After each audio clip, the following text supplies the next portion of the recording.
சேலம் பலப்பட்டறை அருள்மிகு ஸ்ரீ மாரியம்மன் திருக்கோவிலில் ஆடி திருவிழா நிறைவாக வள்ளல் பாரி நண்பர்கள் குழு சார்பில் 31ஆம் ஆண்டு 1008 பால்குட ஊர்வலம் நடைபெற்றது.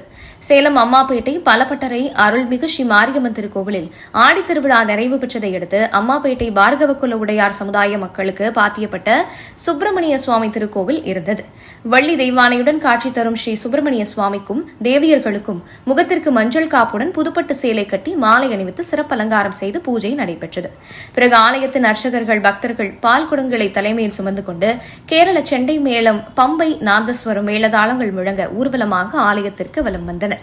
1008 பெண்கள் கலந்து கொண்ட அம்மனுக்கு விரதம் இருந்து பால் குடத்தை எடுத்து வந்தனர். தொடர்ந்து உற்சவர் அம்மனை அபிஷேக கேடயத்தில் அமர்த்தி அரிசி மாவு, திருமஞ்சனம், பஞ்சாமிர்தம், தேன் 1008 லிட்டர் பால் அபிஷேகம் செய்தனர். பிறகு மூலஸ்தானத்தில் வைத்து உற்சவருக்கு சிறப்பு அலங்காரம் செய்திருந்தனர். இதேபோல் மூலவர் அம்மனுக்கு புதுப்பட்டு சேலை கட்டி பலவித நகை ஆபரணங்களுடன் மலர் மாலை அணிவித்து சிறப்பாக அலங்கரித்தனர். தொடர்ந்து தெய்வங்களுக்கு நெய்வேத்தியம் சமர்ப்பித்து மகாதீபாராதனை காட்டப்பட்டது. ஏராளமான பக்தர்கள் கலந்து கொண்டு தரிசனமும் செய்தனர். கலந்து கொண்ட பக்தர்களுக்கு விபூதி குங்கும பிரசாதத்துடன் அன்னதானம் வழங்கப்பட்டது.